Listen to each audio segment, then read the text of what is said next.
Bismillahirrahmanirrahim. Assalamualaikum warahmatullahi wabarakatuh.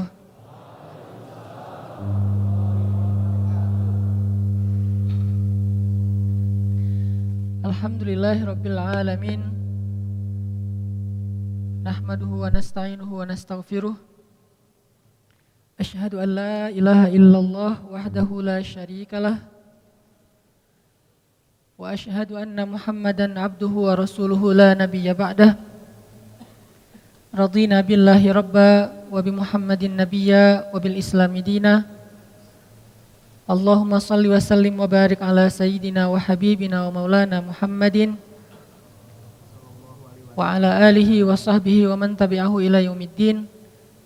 Rabbi syrah li sadri wa yassir li amri wahlul 'uqdatan min lisani yafqahu qawli. Teman-teman yang dirahmati Allah Subhanahu wa taala, puji syukur kepada Allah Subhanahu wa taala atas nikmat yang Allah berikan kepada kita. Ada nikmat yang Allah kasih yang membuat kita langsung tersenyum. Ada nikmat yang Allah kasih tapi awalnya kita cemberut. Kemudian pada akhirnya baru kita tersenyum. Yang jelas dalam pandangan orang yang beriman, apapun yang Allah Subhanahu wa taala takdirkan dalam hidupnya itu adalah kebaikan bagi dia. Ajaban li amril mu'min. Betapa menakjubkannya orang yang beriman. Inna amrahu kulluhu khair. Sesungguhnya urusan dia, hidup dia, waktu dia, peristiwa yang dia alami, hari-hari dia, semuanya khair, semuanya kebaikan.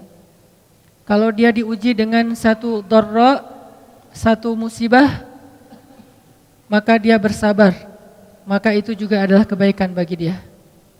Kalau dia diberikan sebagai suatu sarra atau suatu kebaikan, suatu nikmat, maka dia bersyukur, maka itu juga kebaikan bagi dia. Dan itu tidak diperoleh kecuali hanya oleh orang-orang yang beriman. Sehingga salah satu cara kita mengukur iman kita sendiri, dan ini saya selalu menggarisbawahi dalam setiap kajian kita, bahwa ilmu yang kita peroleh selalu harus kita jadikan sebagai cermin, bukan kaca pembesar. Kalau kita jadikan ilmu sebagai cermin, setiap kali kita dapat satu ayat, satu hadis, satu nasihat dari ulama, satu booster, maka kita jadikan itu untuk menilai diri kita, apakah kita sudah menjadi lebih baik atau tidak. Sehingga hadis tadi tentang ajaban li amril mu'min, betapa menakjubkannya orang yang beriman, bisa jadi salah satu cermin buat kita semua. Cara kita menilai diri kita masing-masing. Apakah kita sudah menjadi mukmin? Ulaika humul mu'minuna haqqan. Apakah kita sudah menjadi orang mukmin yang benar? Ulaika humus shadiqun. Caranya adalah coba kita nilai diri kita saat kita diberi dua nikmat itu. Saat kita diberi dua kebaikan itu. Satu kebaikan yang dikenal dengan istilah dharra, ujian. Yang kedua kebaikan yang dikenal dengan istilah sarra, anugerah. Apakah dua kebaikan ini atau dua nikmat ini akhirnya membuat kita mendapatkan lebih banyak kebaikan atau justru mengurangi kebaikan dalam hidup kita?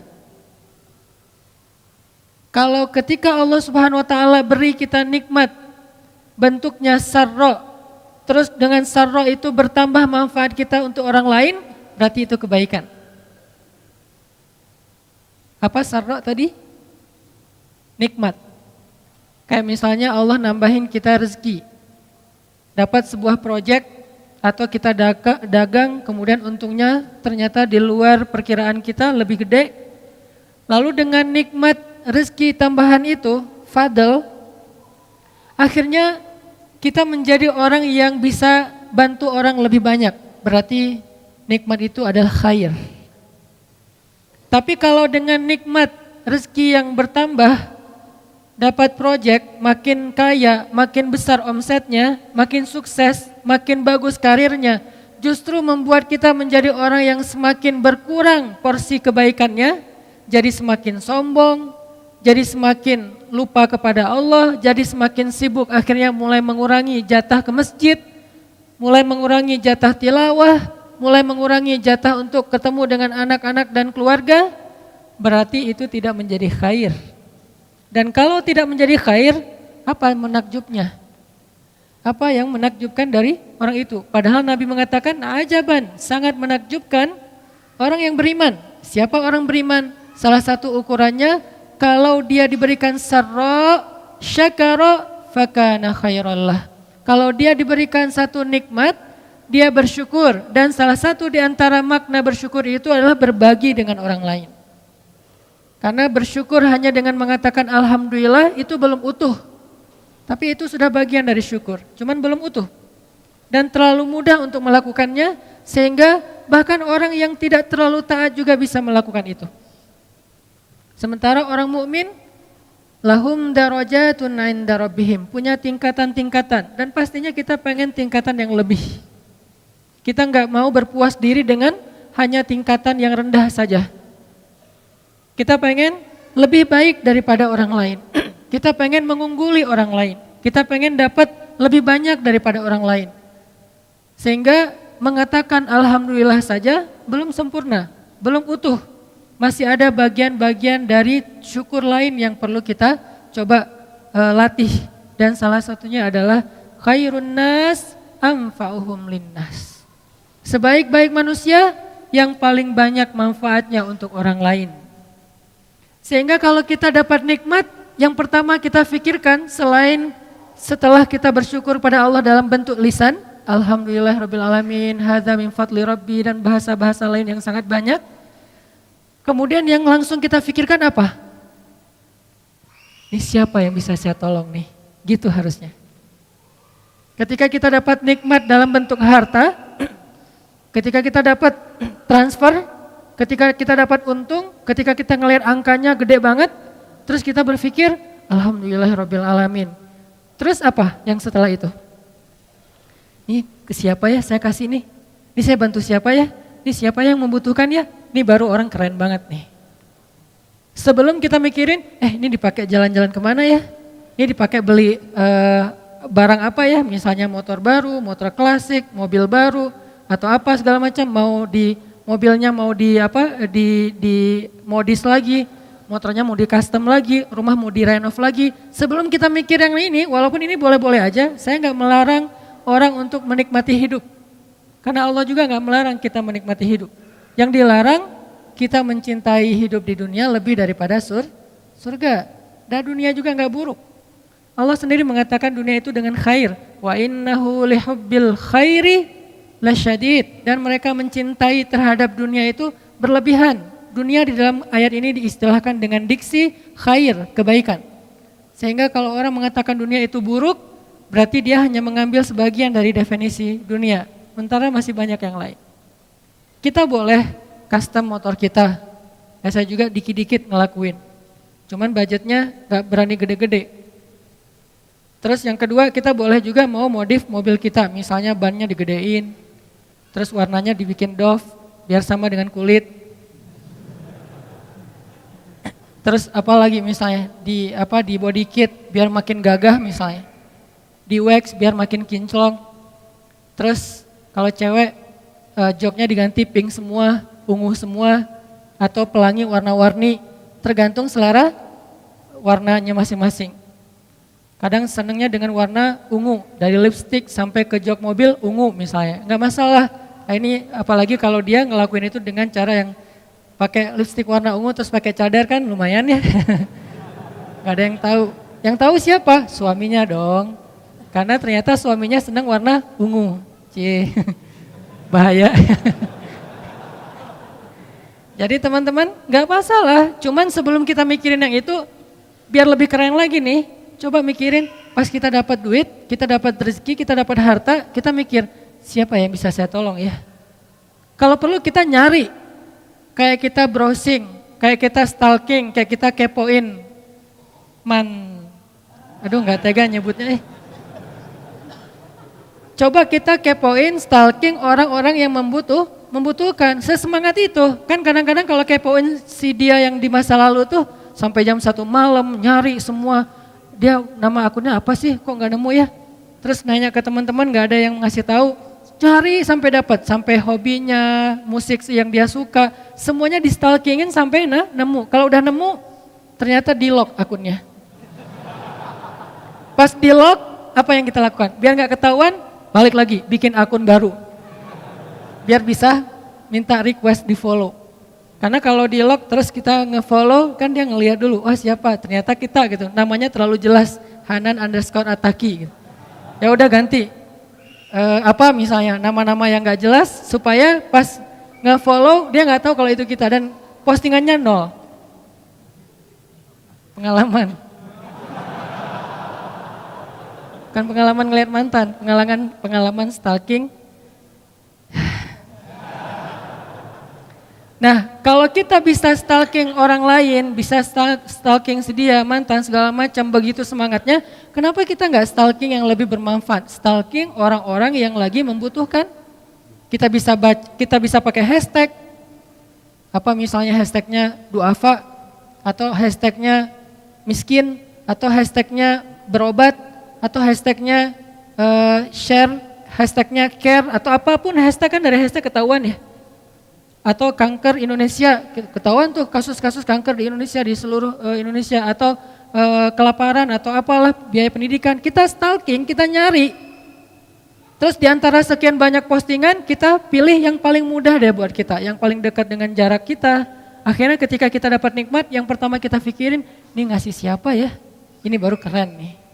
Ini baru namanya sarro, nikmat yang Allah kasih, syakaro, dia bersyukur, fakana khairallah, dan itu menjadi kebaikan untuk dia. Itu baru ajaban. Ajaban itu kalau bahasa kita menakjubkan, bahasa lainnya tuh keren banget. Ajaban li amril mu'min, keren banget orang yang beriman tuh. Emang keren. Dengan syarat apa? Gimana caranya orang beriman itu keren? Ajaban. Nabi juga pakai bahasa kayak bahasa kita gitu. Oh ajib banget ya. Kan ajaban itu terjemahannya jadi kayak ajib gitu, walaupun gak diterjemahan sih. Diserap, bukan diterjemahin. Kalau diterjemahin, keren. Ajaban li amril mu'min. Keren banget urusan orang beriman tuh.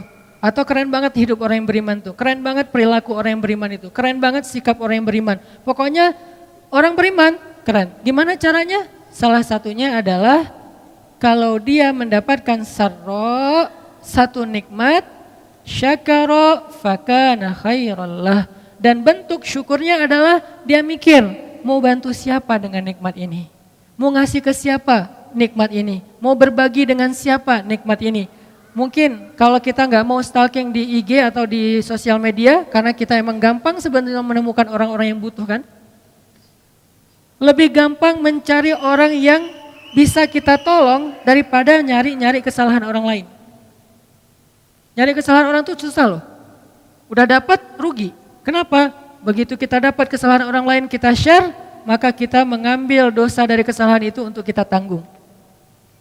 Capek banget sih ngambil dosa ya. Kita cari mana kesalahan orang. Oh ini ada nih. Kita ambil, lalu kita buka aibnya, kita share, berarti kita sudah menanggung kesalahan itu.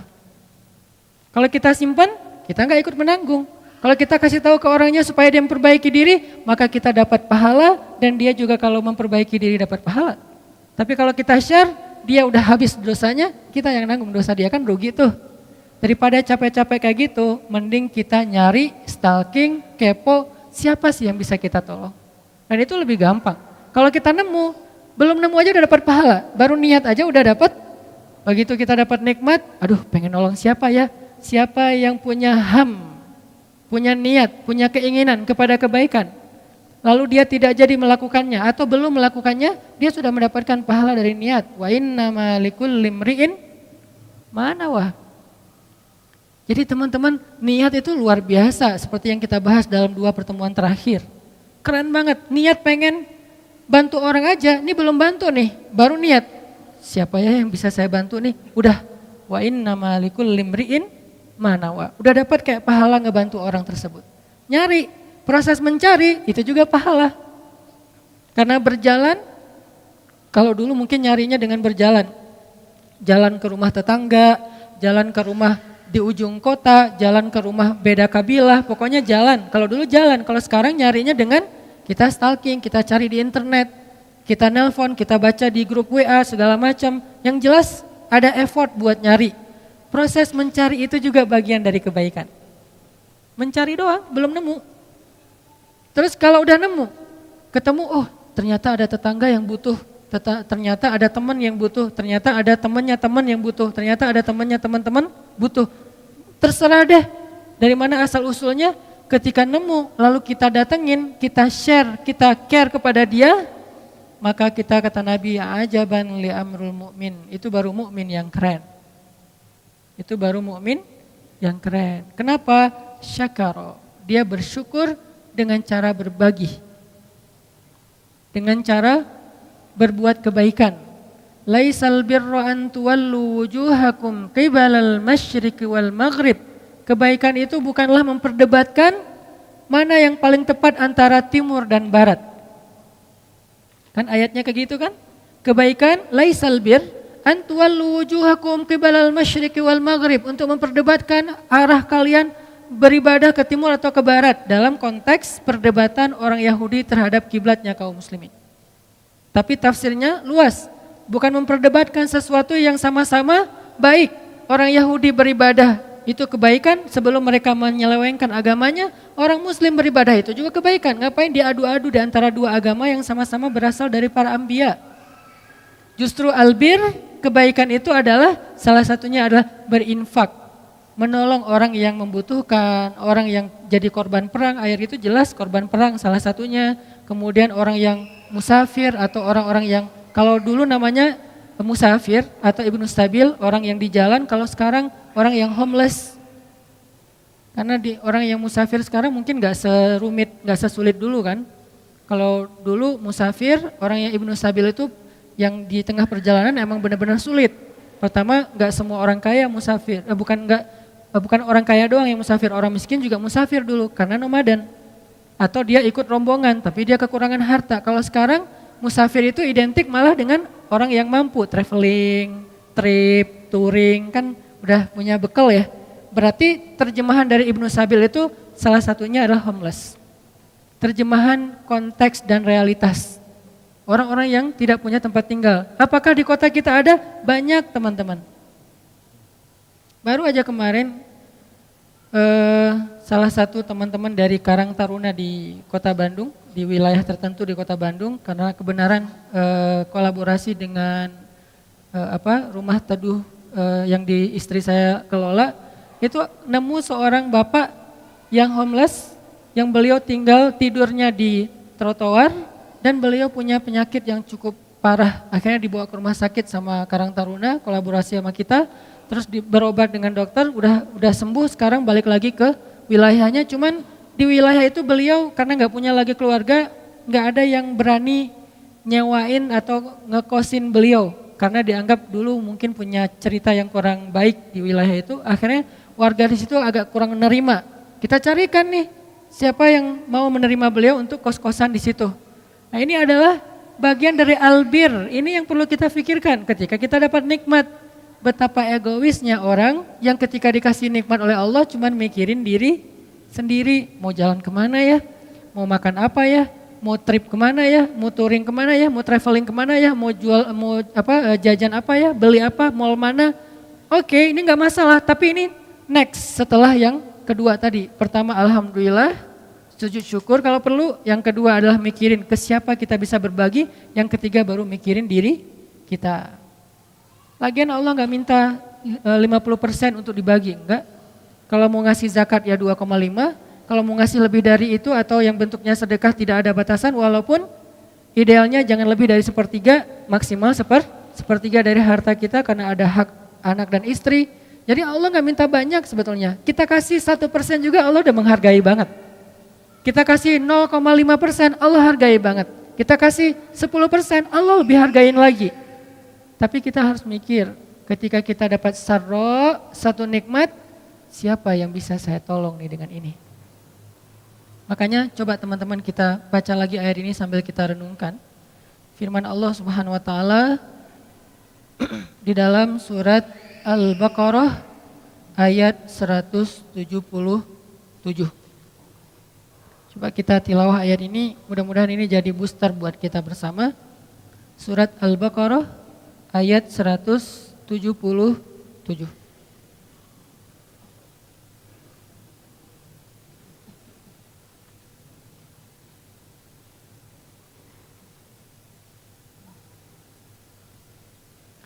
A'udzu billahi minasy syaithanir rajim.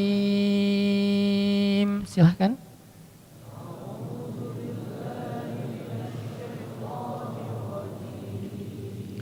Bismillahirrahmanirrahim.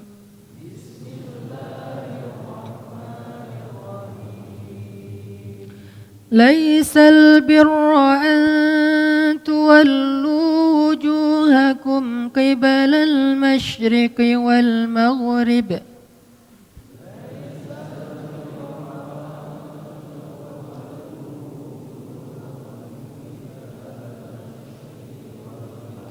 ولكن البر من آمن بالله واليوم الآخر والملائكة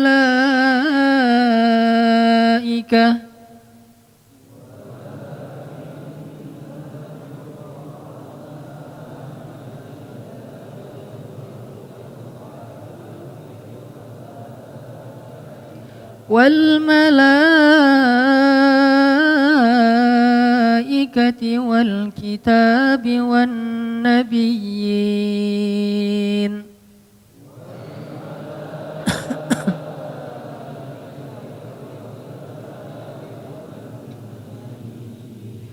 وآتى المال على حبه ذوي القربى واليتامى والمساكين وابن السبيل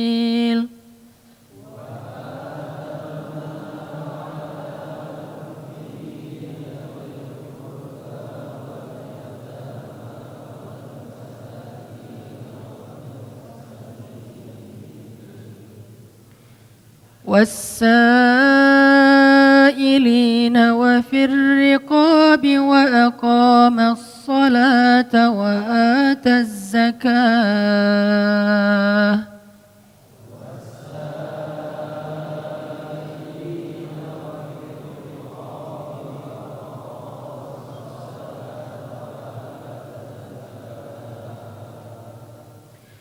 والموفون بعهدهم إذا عاهدوا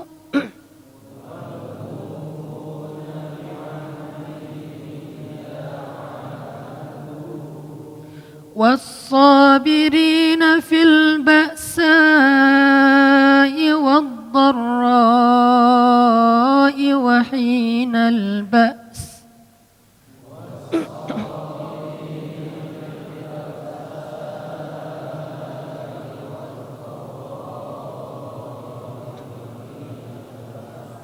أولئك الذين صدقوا وأولئك هم المتقون.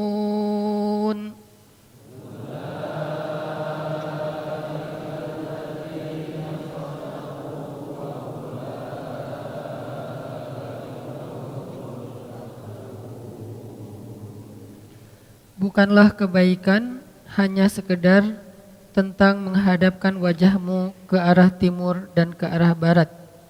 Tetapi kebaikan itu adalah orang yang beriman kepada Allah,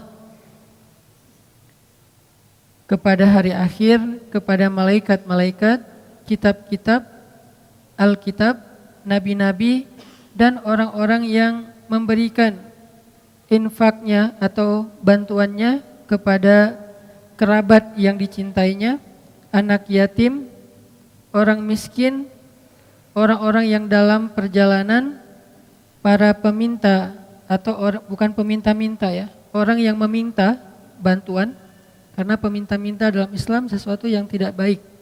Tapi wassailin, orang yang meminta bantuan karena memang terdesak. Kalau peminta-minta, dia kadang bukan karena terdesak, tetapi itulah profesinya. Dan dalam beberapa hadis Nabi melarang kita untuk meminta-minta. Dan untuk memerdekakan hamba sahaya, melaksanakan sholat, menunaikan zakat, orang-orang yang menepati janji apabila berjanji, dan orang-orang yang sabar dalam dalam kesulitan, dalam penderitaan, dan dalam peperangan. Mereka itulah orang-orang yang benar dan mereka itulah orang-orang yang bertakwa. Jadi kalau kita mau melihat benarkah iman kita, salah satunya lihat di dalam ayat ini. Bukan soal tuwallu wujuhakum qibalal masyriqi wal maghrib.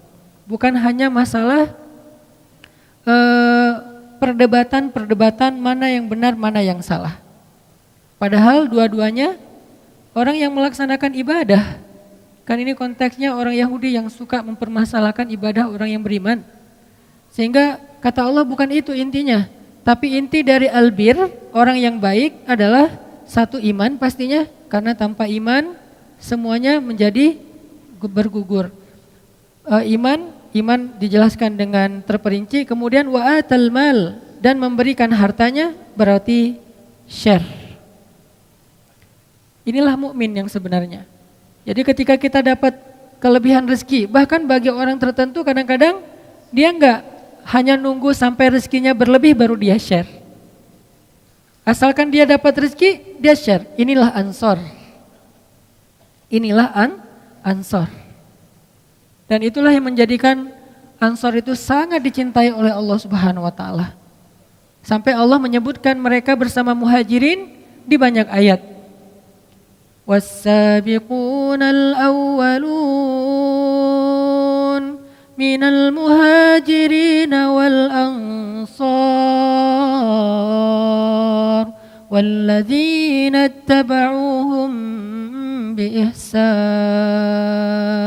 radhiyallahu anhum wa radu'an. Allah ridha kepada mereka dan mereka juga puas terhadap nikmat dari Allah. Dan kalau kita baca perbandingan ayat, karena memahami satu ayat nggak cukup dengan satu ayat, kita coba bandingkan dengan ayat yang lain, komparatif. Ternyata di dalam banyak ayat Al-Quran, ketika Allah bicara tentang Ansor, yang Allah angkat dari orang Ansor itu bukan jago ibadahnya, walaupun mereka hebat dalam ibadah, tapi bukan itu yang Allah angkat. Bukan karena mereka adalah orang-orang yang paling bagus dalam pemerintahannya, karena pemerintahan diberikan oleh Allah kepada muhajirin. 4 khalifah setelah Rasulullah SAW, 4-4-nya muhajirin, bukan orang Ansor. Abu Bakar, Umar, Utsman, Ali, muhajirin semuanya. Terus apa kelebihan Ansor yang Allah angkat di dalam Al-Quran? Kelebihan Ansor yang Allah angkat di dalam Al-Quran itu adalah sifat mereka yang sangat karim, jawad, orang yang sangat dermawan, orang yang sangat care kepada muhajirin, kepada orang yang membutuhkan, orang yang senang berbagi. Itulah sifat Ansor yang Allah angkat di Al-Quran. Setiap kali kita baca cerita tentang Ansor, rata-rata kita akan menemukan kalimat tentang berbagi, kalimat tentang membantu orang lain, kalimat tentang empati, kalimat tentang ra'fah dan rahmah. Nggak mau ganggu muhajirin dan pengen banget memudahkan urusan-urusan muhajirin. Itulah Ansor. Salah satu contohnya, ini spirit buat kita ya, bahwa kalau pengen bantu orang, kadang-kadang gak harus nunggu kita kaya dulu. Kalau saya sih ngelihatnya, ini angle saya nih, bantu orang itu jangan tunggu kaya. Tapi kalau pengen kaya, bantu orang, gitu maksudnya. Kalau menurut saya nih, bantu orang jangan tunggu kaya. Kalau pengen kaya, bantu orang. Caranya gimana? Ketika kita nggak punya, bantu aja orang. Bapak, apa yang bisa saya bantu? Saya punya utang. Ya udah, Bapak tunggu, nanti saya akan coba bantu Bapak. Kita punya uang? Enggak. Allah yang akan kirimkan uang untuk dia lewat kita. Dan biasanya kalau dikirimkan ada uang ongkosnya ya. Kayak kita ngirim barang teh. Itulah ya. Nanti tunggu di endorse. Kita misalnya nunggu ngirim barang nih. Gak apa-apa deh infak dengan kata-kata gosen misalnya. Kita ngirim barang lewat gosen, ada biayanya enggak ada? Ada kan, cost delivery-nya kan? Misalnya kalau dekat sebutlah 5.000, 10.000, 15.000. Allah juga memberlakukan hal yang sama kepada kita teman-teman. Dan bayaran Allah lebih gede daripada bayaran manusia. Nah kita kan kadang-kadang di aplikasi itu juga milih. Kalau cash segini, kalau pakai saldo yang udah ada di situ lebih murah kan? Kita milih yang mana? Yang lebih murah, itulah sih kita sifat manusia. Kalau Allah ngasihnya yang paling gede. Yang ngasih Allah, tapi yang dapat manfaat adalah kita, bukan orang itu doang. Jadi kalau kita pengen, dalam tanda petik pengen digaji sama Allah, bekerjalah kepada Allah. Kan banyak orang yang nyari kerja nih, bagus, dan itu bagian dari ikhtiar. Tapi jangan lupa, cari kerja juga ke langit. Cara cari kerja ke langit, carilah hamba-hamba yang disayang oleh langit. Siapa? Yang sakit, kan disayang banget sama yang langit, dari langitnya. Orang yang miskin kan disayang sama langit. Orang yang anak yatim disayangkan sama langit. Carilah kerja ke langit dengan cara apa? Nyari orang-orang yang disayang sama langit. Lalu kita datengin. Saya nggak punya modal Ustadz. Kan kita lagi nyari kerja. Kalau udah ada modal nggak usah nyari kerja. Kalau udah ada duit nggak usah nyari kerja. Karena nggak punya duit kita cari kerja. Ke Allah nyarinya. Nemuin orang miskin. Ya udah saya bantu Pak. Uangnya dari mana? Dari Allah.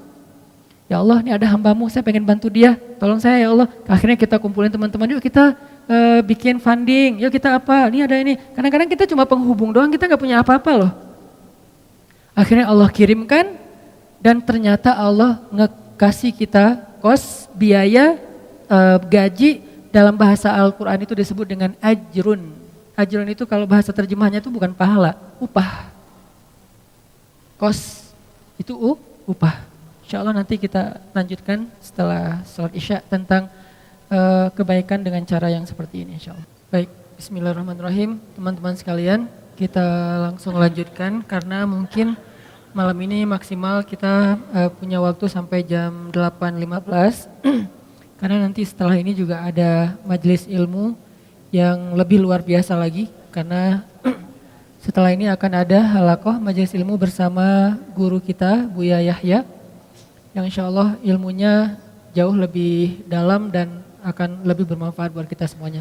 Jadi buat teman-teman semuanya yang pengen habis kajian ini mengikuti kajian halaqahnya Gurunda Buya Yahya, silakan nanti mungkin stage-nya ada di depan ya, bukan di sini ya, di ruangan yang satu lagi.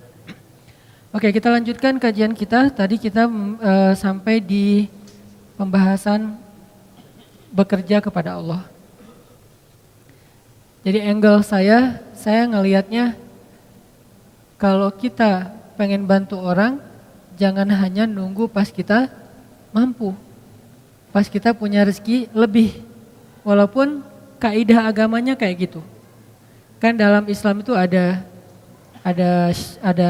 syariat, nanti di atasnya ada ihsan ya. Kalau syariatnya kita nggak boleh berinfak lebih daripada misalnya sepertiga harta kita tanpa seizin keluarga. Tapi Abu Bakar berinfak seluruh hartanya. Umar berinfak setengah hartanya. Kok melebihi standar syariat?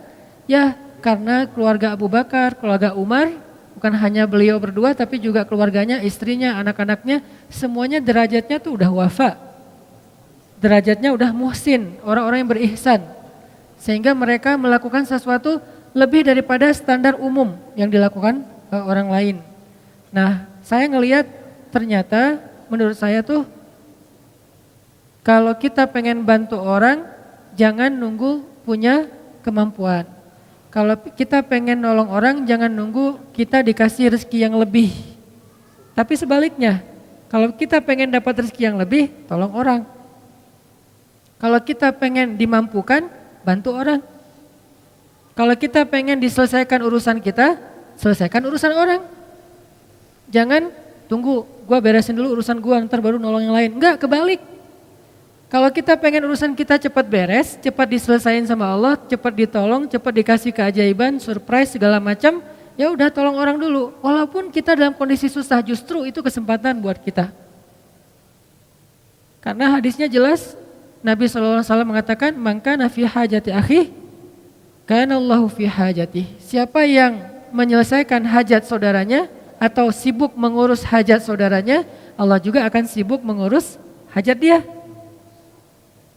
Lebih canggih mana nih? Kita nyelesain masalah kita sendiri atau Allah yang nyelesain masalah kita? Allah yang nyelesain masalah kita. Jadi biar Allah yang beresin masalah kita, tugas kita adalah beresin masalah orang lain. Kayak gitu kaidahnya, dan itu bukan hanya hadis motivasi. Saya menjadikan semua ayat dan hadis yang saya tahu itu sebagai konsep berpikir, bukan sekedar hadis motivasi. Baca hadis kemudian memotivasi, ayo tolong orang lain, tapi jadikan itu konsep berpikir. Apa bentuk konsep berpikirnya? Begitu kita punya masalah, nyari orang yang juga sama punya masalah. Lo punya masalah enggak? Enggak ada. Kok enggak sih? Cari. Lo punya masalah enggak? Siapa yang punya masalah tolong DM saya. Siapa yang punya masalah tolong WA saya. Siapa yang punya masalah tolong japri saya. Akhirnya berudul banyak banget kan yang datang. Saya punya masalah, pilih salah satunya yang kita mampu. Kadang-kadang yang kita tolong tuh bukan yang paling darurat, bukan yang paling besar, bukan yang paling sulit, tapi yang paling mungkin kita lakukan. Ini hal yang wajar, jadi kita nggak boleh juga menjudge orang lain, lo kerjaannya bantu yang kecil-kecil, yang receh-receh. Ya siapa tahu dia yang receh tapi ikhlas, dan kita yang mungkin istimewa banget nggak sanggup jaga keikhlasan kita kan. Kayak cerita bab ikhlas kemarin, ada 2 orang beramal, yang satu sholatnya standar, yaitu sholat wajib doang. Yang satu lagi plus qobliyah, ba'diyah, duha, tahajud. Mana lebih baik? Yang plus dong. Wajib plus sunnah, lebih baik yang plus. Tapi kadang-kadang yang plus ini ujian keikhlasan, ujian rianya juga lumayan luar biasa. Kalau yang standar apa yang mau diriain? Kayak hafalan Al-Quran, yang satu hafal trikul. Yang satu lagi hafalnya Al-Baqarah, Ali Imran, An-Nisa, Al-Maidah, wah setengah Al-Quran, 15 juz. Mana yang lebih utama? Pastinya yang lebih banyak hafalan. Tapi paling banyak hafalan justru ujian riyanya lebih berat, lebih besar. Kalau dia baca Quran di dalam sholat, pasti dia akan diuji oleh setan, yuwaswis. Mereka pasti nggak bisa ngeralat kalau lo salah, jadi tenang aja. Karena suratnya di tengah-tengah gitu, dia baca ayat yang saya juga nggak terlalu hafal lah, pokoknya di tengah-tengah Quran gitu ya. Contoh yang mungkin yang paling saya sering ulang tuh kayak surat favorit saya, surat Maryam. Wadhkur fil kitabi Maryam idzin tabadat min ahliha. Di belakang tetap diam. Idzin tabadat min ahliha. Diam aja di belakang. Kenapa? Gak hafal, sama nih. Kan agak-agak yuwaswis tuh. Tuh kan bener, susah emang surat itu, yang lain gak pada hafal. Jadi biasa aja kali gitu. Dan makmum ini macam-macam karakternya. Dan jadi ada karakter imam, ada karakter makmum. Imam kadang-kadang kayak gitu, caper gitu kan, baca ayat susah-susah, udah gitu mentok Al-Ikhlas. Idza tabadat min ahl. Qul huwallahu ahad. Imam. Makmum ada juga yang unik. Uniknya apa? Giliran ayatnya dia nggak hafal, diam. Giliran ayatnya yang semua hafal, semuanya benerin. Ayatnya misalnya standar lah ya. Amma yatasaalun 'anin naba'il 'azim. Serentak satu masjid. Alladzi hum fi mukhtalifun. Wah, serentak semuanya. Kenapa enggak serahin aja di depan? Kan udah ada imam pengganti di belakang teh. Di belakangnya imam. Kenapa enggak dia aja yang benerin? Kenapa semuanya serentak satu shaf pertama hufaz semua itu, hafiz. Kebenaran suratnya populer. Kalau giliran suratnya sulit, semuanya diam. Kenapa? Takut riya. Kenapa makmum pada diam? Takut riya, Ustadz. Jadi masing-masing punya karakter. Artinya jangan remehin. La tahqiranna minal ma'rufi syai'a. Janganlah kalian meremehkan kebaikan sekecil apapun. Kadang ada teman kita kebaikannya itu sepele, cuman rapi-rapiin sendal doang depan masjid. Cuman meriksa keran doang yang kalau nggak terlalu rapat menutupnya dia rapetin. Tapi amal yang dia lakuin itu karena diremehin orang jadi nggak ada peluang riya. Sedangkan kita amal yang kita lakuin karena berpotensi dipuji oleh orang lain berpotensi juga buat riya. Makanya buat saya sih udah lakuin aja apa yang kita mampu. Tolong orang semampu kita. Kalau mau lebih sedikit gambling, karena kita yakin sama Allah, ya udah lakukan yang lebih berat daripada yang kita mampu. Sesekali coba kayak gitu. Kalau buat saya tuh kayak akidah challenge. Kan sekarang orang challenge-nya macam-macam ya. Ada yang kalau yang di YouTube ada yang ngeprank temennya lah. Apalagi yang terbaru, keluar dari mobil terus joget-joget gitu. Gak ngerti juga maksudnya apa gitu. Ya terserah deh, itu mah ekspresi orang lah ya. Saya gak mau menjudge, yang jelas ternyata dalam Islam juga ada challenge-challenge yang keren gitu. Akidah challenge itu kayak gimana? Gambling dalam arti kita mengambil resiko, kita mengambil sesuatu yang menurut kita agak sulit, tapi kita berserah diri kepada Allah, itu kan keren ya. Salah satunya apa? Akidah challenge. Meninggalkan satu pekerjaan yang kita yakin itu enggak halal, lalu kita mencari pekerjaan yang lain yang halal tapi enggak yakin nemu apa enggak. Ini kan agak bertaruh kan? Nah, disinilah ada iman atau akidah challenge-nya. Dan dengan akidah challenge, akhirnya kita akan menemukan kebesaran Allah. Siapa yang pernah nerapin akidah challenge dalam hidupnya? Ibunya Nabi Musa.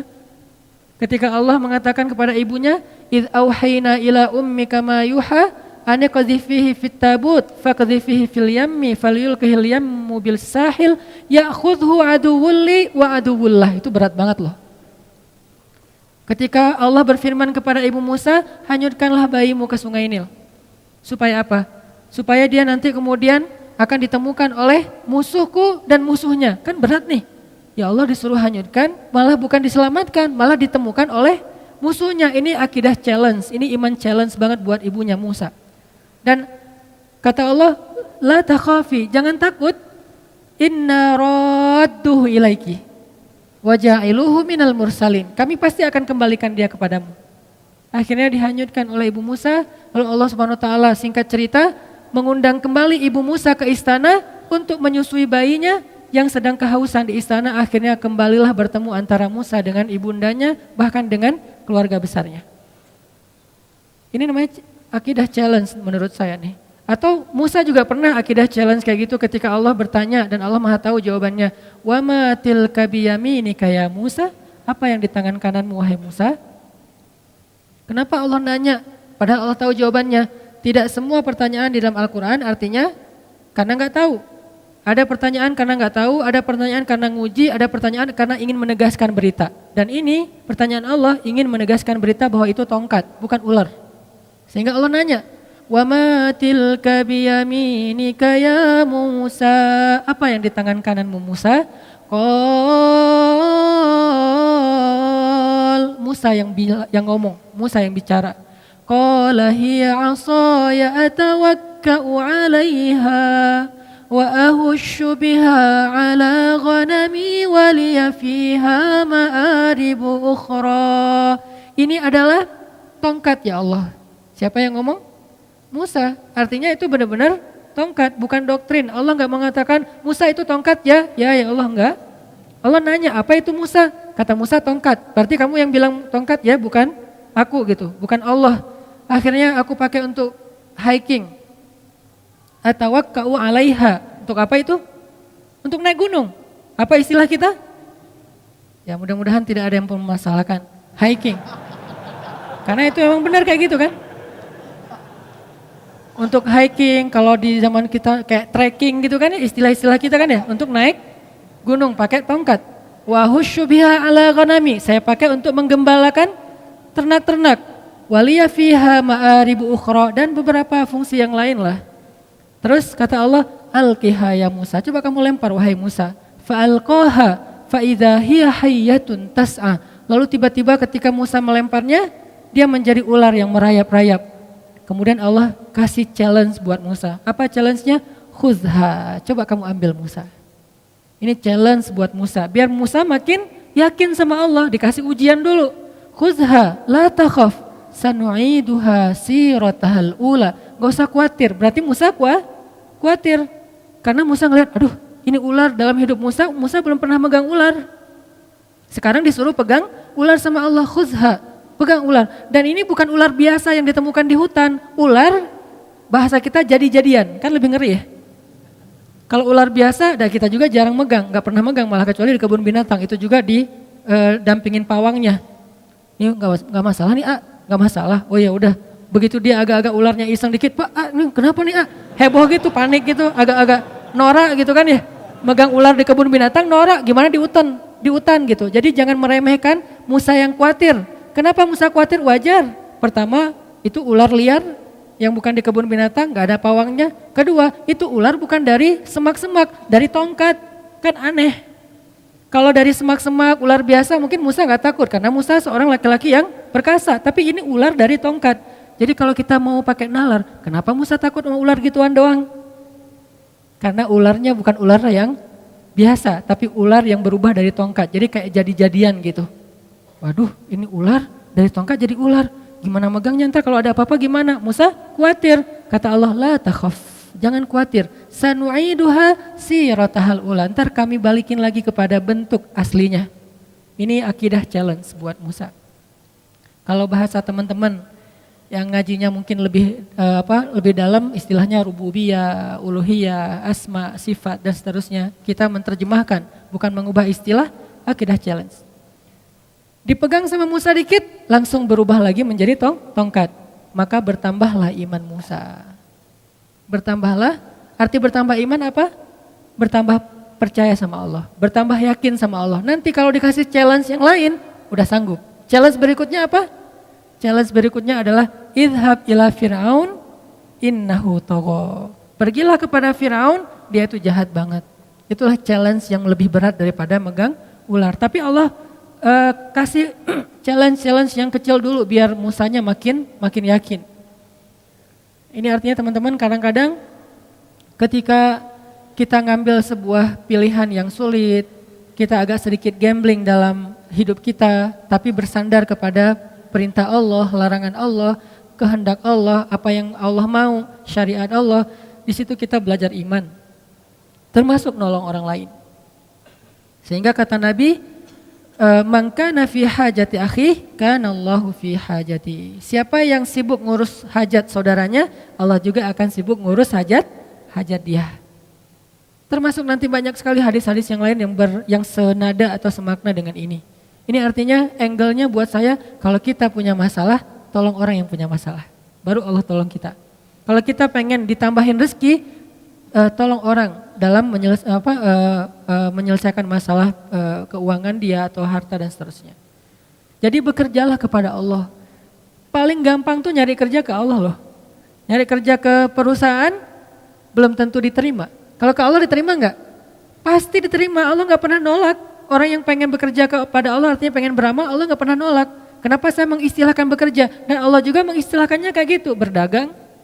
Ya ayyuhalladzina amanu hal adullukum ala tijarah. Mau nggak aku tawarin kalian satu tijarah, satu bisnis, satu perdagangan, satu kerjaan, satu project kalau bahasa kita. Berarti kadang kita berdagang dengan Allah, bertransaksi dengan Allah. Gimana bertransaksi dengan Allah? May yuqridullaha qardan hasanan. Siapa yang meminjamkan kepada Allah pinjaman yang baik, nanti Allah balas berlipat ganda. Bukankah itu transaksi? Baik, jual beli yang tidak akan mungkin rugi. Banyak lagi ayat-ayat yang lain yang bahasa analoginya adalah bahasa dagang atau bisnis. Jadi kalau mau dapat kerjaan yang paling gampang, tapi bayarannya itu bukan UMR, berapa ribu kali lipat UMR, dan kerjanya itu mulia banget. Kita bukan cuma dapat upah, tapi juga kita dapat kehormatan. Bekerjalah kepada Allah, itu paling luar biasa, gampang banget. Kerjanya apa? Saya nggak punya kemampuan apa-apa, saya nggak punya kapasitas, saya nggak punya keahlian. Keahlian yang dibutuhkan itu bukan punya sesuatu, enggak. Apapun yang ada dalam diri kita yang kita bisa lakukan untuk bantu orang lain, itu keahlian. Sekedar mungkin sekedar repost, sekedar ngajak teman, sekedar, bukankah kita bisa ngelakuin banyak hal untuk bisa membantu orang lain? Kalau kita nggak punya uang, kita nggak usah ngasih uang. Kita ajak orang yang punya uang untuk memberi uang kepada dia. Kita jadi mediator. Bekerjalah kepada Allah, pasti diterima sama Allah. Terus diupahin sama Allah? Ya, karena dalam bahasa Al-Quran, Allah mengistilahkannya dengan jaza, dengan ajrun. Jaza artinya apa? Balasan. Ajrun, upah, pahala. Sama kan? balasan, upah, pahala itu semuanya sama. Berarti kalau kita pengen dapat kerjaan nih paling gampang kerja aja sama Allah. Jadi udah nggak ada lagi pengangguran di muka bumi ini kalau dia yakin kepada Allah. Tinggal kita, ya Allah saya nih lagi bawa, dalam analogi kita nih lagi bawa map. Ngapain? Cari kerja. Ke siapa? Ke langit. Caranya kita datangin orang miskin. Caranya datangin anak yatim. Caranya datangin orang-orang yang membutuhkan. Kalau zaman Nabi dulu Rasulullah SAW itu Khadijah bilang Rasulullah itu adalah laki-laki yang yang mengayomi anak yatim, orang miskin, orang tua, janda-janda yang ditinggalkan wali-walinya. Nabi yang menafkahi mereka. Sehingga inilah bentuk dari ekspresi syukur kita kepada Allah Subhanahu wa taala. Coba kita ingat dulu siapa yang bisa saya bantu? Siapa yang bisa? Jadi analoginya adalah cara berpikirnya adalah kalau kita pengen ditolong oleh Allah, tolong orang lain. Kalau kita pengen dikasih rezeki oleh Allah, kasih rezeki untuk orang lain. Dan Allah pasti akan ngasih kita upah lebih gede daripada semua upah yang pernah diberikan oleh manusia. Jadi seorang kurir, jadilah kurir langit. Gimana menjadi kurir langit? Cari orang yang lagi pesen, lagi order rezeki, lagi order bayar hutang, lagi order berobat, kan dia lagi order tuh. Cara ngordernya gimana? Ya angkat kedua tangannya. Ya Allah, saya punya banyak hutang. Ya Allah, anak saya sakit. Ya Allah, ya Allah, ya Allah. Mereka kan lagi order kebaikan kan ke langit. Nah, kadang-kadang Allah mengetuk kita untuk jadi kurir Allah. Kayak tadi misalnya saya lagi ngelihat gitu di history gitu muncul, karena ada muka saya di situ ya saya klik gitu ya. Kok ada muka saya di sini? Kayaknya banyak banget muka saya akhir-akhir ini gitu. Saya klik nih, alhamdulillah gitu ya. Saya klik, apaan sih ini kepo gitu kan? Oh ternyata lagi ada perdebatan kecil tuh antara pro dan kontra. Saya baca komennya satu-satu kan. Di antara sekian banyak komen yang pro dan kontra, tiba-tiba ada satu komen yang agak-agak kurang nyambung sebetulnya. Ada yang komen, anak saya butuh uang untuk belajar, untuk beli buku diktat sekolah dan gak punya biaya. Kenapa tiba-tiba Allah takdirkan saya ngeklik itu, terus saya ngelihat komennya? Karena Allah lagi ngasih saya kesempatan jadi kurir kan gitu kan. Di antara sekian komen, ini aja yang saya fokus. Saya langsung DM orangnya, Pak, Bapak di mana? Ternyata di NTB, di Lombok. Bapak butuh apa? Saya hanya butuh biaya untuk buku anak saya. Masya Allah nih orang luar biasa ya. Enggak mengatakan saya butuh uang sekian, enggak. Hanya untuk biaya buku. Artinya saya misalnya kalau saya mau saya akan bayar ke sekolahnya. Anaknya dapat buku, enggak akan saya kasih uang biar manfaatnya lebih jelas gitu. Kecil sih. Tapi kan kenapa Allah takdirkan tiba-tiba saya baca postingan itu. Saya lihat komen-komennya. Mungkin cara Allah ngegelitik saya itu lewat penasaran. Pengen tahu ada kehebohan apa, terus nemu di antara sekian kan banyak tuh, ada ratusan. Baca satu-satu, kadang senyum, kadang kayak cemberut gitu, apaan sih nih, satu-satu. Ada yang unik nih, gak nyambung komennya, anak saya butuh biaya sekolah, langsung saya coba DM. Dan ini sering terjadi dalam hidup kita teman-teman. Jadi gak perlu kita cari juga, Allah yang kayak ngorder ke kita, orang tuh ngorder, Allah nge-link kayak sistem startup ya. Jadi kayak social respon gitu, dia ngorder, terus kita kayak driver yang lagi dekat sama lokasi itu tiba-tiba masuk ke kita kayak notifnya, udah kita tinggal mau apa enggak ngambilnya nih. Kalau kita pikir, aduh jauh banget nih, kan saya sering mesen mie Aceh ya di Buah Batu, tapi tinggal Cihanjuang. Udah diambil ternyata pas tahu Cimahi ditolak lagi, aduh kecewa banget nih ditolak. Tapi masih mending lah daripada ditolak mantan masih. Cuman sampai berkali-kali ditolak gara-gara ngordernya di Cimahi, barangnya ada di Buah Batu, kan orangnya males. Padahal insya Allah pasti saya akan ngasih lebih, saya tahu lah jauh banget, kasihan kalau cuman sekian ribu, kadang-kadang cuman 30.000 ya udah digenapin 31.000 misalnya. Ganjil nggak genap. Maksudnya ditambahin lah 1.000 ongkos capek misalnya. Nah ini kadang-kadang kita pikir aduh jauh banget, kita mau klik nggak sih? Allah nggak lagi ngirim nih, ada yang order. Terus muncul notif di kita, ini analogi lewat digital startup kayak gitu, ada notif ke kita mau diambil nggak nih? Begitu kita klik, kita ambil, maka Allah Subhanahu wa taala langsung transfer balasannya, upahnya, pahalanya ke saldo kita. Dan Allah kalau transfer biaya kurirnya itu lebih gede daripada semua biaya kurir yang pernah ada di muka bumi. Gede banget Allah ngasihnya. Kan berarti gampang kan cari kerjaan? Cari aja kerja ke langit. Dan Allah sering banget ngasih notif ke kita, tinggal kita ambil apa enggak. Nah ini artinya ternyata cara kita pengen kaya, pengen sukses, pengen bahagia, pengen ditolong tuh bukan nunggu beres urusan kita baru nolong orang lain. Tapi nolong orang lain supaya beres urusan kita. Termasuk dalam lingkup negara. Ini mudah-mudahan jadi pola pikir, konsep berpikir bangsa Indonesia. Bukan hanya konsep berpikir kita dalam majelis ilmu, tapi konsep berpikir pemerintah, konsep berpikirnya kita sebagai da'i, dan konsep berpikir bangsa Indonesia. Apa? Jangan tunggu bangsa ini menjadi negara yang maju baru nolongin Rohingya. Baru nolongin Palestina, baru nolongin Irak, Turkistan. Mungkin sebagian kita belum pernah dengar tentang Turkistan. Padahal Turkistan ini kondisinya sama parah di daerah Cina. Mereka Muslim Uighur yang kondisinya luar biasa, kezaliman terhadap mereka. Baru nolong Suriah, baru nolong Yaman yang kelaparan sekarang. Enggak, nolongin mereka nanti Allah akan tolong Indonesia. Itu caranya. Jadi kalau kita pengen bangsa ini ditolong oleh Allah, masalah-masalah perekonomian kita, masalah politik kita dengan hiruk pikuk, masalah apalagi sekarang 2019 sebentar lagi, itu akan ditolong oleh Allah. Caranya sederhana, tolong dulu tetangga kita.